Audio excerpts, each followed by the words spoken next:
Joining us now, the Director of National Intelligence, Tulsi Gabbard. Welcome to Fox News Sunday. Morning, Shannon. So what is the intelligence community's assessment of Vladimir Putin and his future ambitions? Well, I want to focus, first of all, on President Trump's goal and the reality that's on the ground. And that's the thing that seems to be getting lost in what we're seeing in President Zelensky's statements in the White House and the European leaders' response to this. President Trump recognizes the urgent need to end this war after 3 long, bloody years and has proven that he is the only person that can do this. President Zelensky has different aims in mind. He has said that he wants to end this war, but he will only accept an end, apparently, that leads to what he views as Ukraine's victory, even if it comes at an incredibly high cost of potentially World War III or even a nuclear war.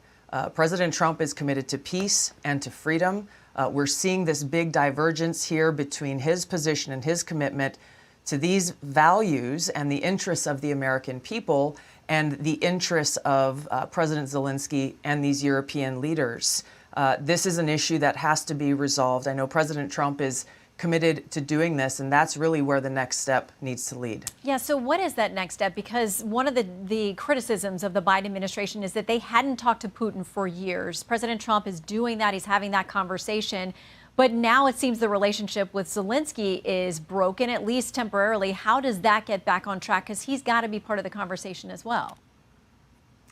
Of course, and President Trump has made very clear that in his previous conversations with both Putin and Zelensky that he wants to engage with both. He wants to engage in honest and real negotiations. And unfortunately, what happened in the White House after close to an hour of conversation, when President Zelensky directly challenged President Trump and Vice President Vance in front of the media and the American people, he really showed his lack of interest in any real good faith negotiations. I can tell you there were a lot of conversations that were happening through different emissaries, both for Zelensky and for President Trump, leading up to his visit there to the Oval Office. And President Zelensky's immediate escalation there was frankly quite a surprise. This has created a huge rift in the relationship. President Zelensky, as you pointed out in the clips that you played, doesn't believe that he did anything wrong, and that there was no issue with what he brought up in the Oval Office with President Trump. There's going to have to be a rebuilding of any kind of interest in good faith negotiations, I think, before President Trump is going to be willing to re-engage on this. One of the things that might have gotten lost in the shuffle as people were trying to listen, and now they're talking over each other, we've all seen the clips there from the Oval Office. Zelensky was saying, we did have ceasefires. I have signed onto other agreements, and yet Putin crossed those lines. He said he blew up the ceasefires. He killed my people. Does he not have a valid point that there should be real, understanding his frustrations and skepticism that Putin is actually going to be a reliable partner in whatever deal comes together? Really, there's 2 viable paths here. One is that this war continues on as it has for over 3 years. More and more Ukrainians will lose their lives. More and more of the country of Ukraine will be decimated and destroyed in this, what will continue to be essentially a war of attrition. And to what end? To what outcome? President Trump sees this reality. So the alternative to this, which he is so intent on, which he talked about continuously throughout his campaign, that the American people voted for, is his commitment to ending this war and bringing about peace. That requires bringing interested parties to the table to conduct these negotiations. Of course, both sides are going to have their arguments and their interests that they are fighting for. This is the reality of how these negotiations always occur during times of war.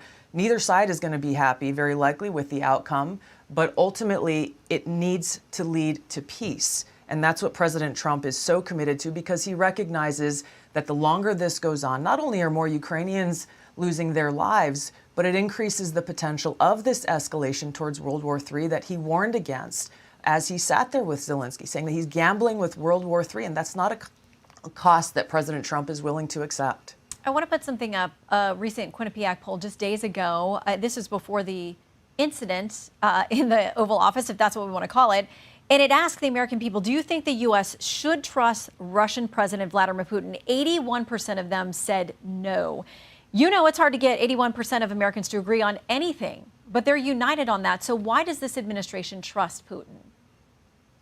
I think President Trump goes in with the cynical eye as he does, I imagine, with any deal that he's made. It's not about blind trust at all. It's about looking at the factors that are on the table, negotiating with all interested parties. And then for President Trump, ultimately, he's going to look out for what's in the best interest of the American people, our ability to live in a peaceful and prosperous way in our country, and uphold the values of freedom that we hold dear. So I think, again, President Trump has a very realist view of the picture and what's at stake, which is why he's so committed to working to bring about an end to this war, and frankly, why he's proven that as this war has been waged over the last 3 years, he's the only one that has the ability to do that. So our next guest coming up, Democratic Congressman, Senator Chris Van Hollen, says that he is very worried about what he saw on Friday, what it communicates. He says the people who are celebrating are Russia and Putin, Xi and China, people who don't have America's best interests at heart. And we do have, over the weekend, a number of reactions out of Russia. You've got Russian Foreign Minister Sergei Lavrov saying President Trump's the one using common sense and that we like the way he's acting. You've got the Kremlin spokesperson, Dmitry Peskov, saying what the U.S. is doing is changing the game, and it largely coincides with our vision. What do you make of Russia celebrating and saying what the U.S. is doing lines up with their vision? They're going to say what their position is.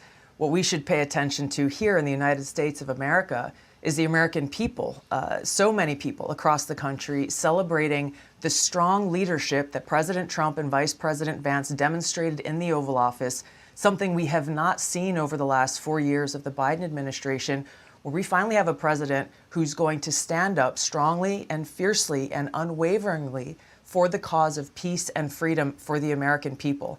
I know that that is who President Trump has on his heart and on his mind as he is working towards bringing about a negotiated end to this war. I think those who are criticizing his efforts in this way are showing that they are not committed to peace. And in the case of many of those European countries, that they're not committed to the cause and values of freedom. Even though they speak of this, we heard very clearly during Vice President Vance's speech in Munich different examples of how these European partners and longtime allies in many cases are actually implementing policies that undermine democracy, that shows that they don't actually believe in the voices of the people being heard, and implementing anti-freedom policies. We're seeing this in the United Kingdom. We're seeing this in Germany. We saw it with the tossing out of the elections in Romania. So there's something fundamentally deeper here that shows a huge difference in divergence between the values that President Trump and Vice President Vance are fighting for, the values that are enshrined in our Constitution, the interests of the American people in our peace and freedom and national security, versus those of many of these European countries who are coming to Zelensky's side as he walked out of the White House, saying basically that they are going to support him in continuing this war and that they don't stand with us around these fundamental values of freedom. Well, and they also, though, think that they're in more alignment, and they should be, with the U.S. when it comes to those freedoms and things you talk about. Certainly, those are not things that you would say that Russia or Putin celebrates or bestows on his own people. That's correct. I would not make that claim, and it's clear that that's not the case, nor does President Trump. But that's not really what we're talking about here. We're talking about many of these European countries and Zelensky himself, who claim to be standing and fighting for the cause of freedom and democracy, when we actually look at what's happening in reality in these countries, as well as with Zelensky's government in Ukraine, is the exact opposite. You have the canceling of elections in Ukraine. You have political parties being silenced or even criminalized or thrown in prison. You have the freedom of religion, churches being shut down. You have political opposition being silenced. You have total government control of the media. We could go down a whole laundry list of issues that are against the values of democracy and freedom. So it really begs the question, as Vice President Vance said again in Munich, it's clear that they're standing against Putin. Obviously, that's clear. But what are they actually really fighting for? And are they aligned with the values that they claim to hold in agreement with us, the values that President Trump and Vice President Vance are standing for? And those are the values of freedom, of peace, and true security. All right, so the way that you describe Ukraine and the way that most Americans and most of the world understands Russia, are you saying it's essentially choosing between the lesser of two evils?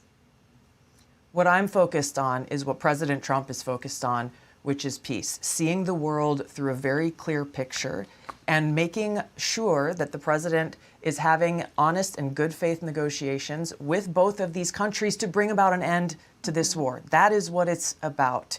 That lives are at stake. The potential of World War III, if this war continues to go on and escalate, is what's at stake. And again, President Trump will make his decisions and will stay very focused on what is in the best interest of the American people and ensuring that future of peace and freedom. All right, and we'll stay tuned to see where the reset is on the Ukrainian side. Director Gabbard, thank you for stopping in.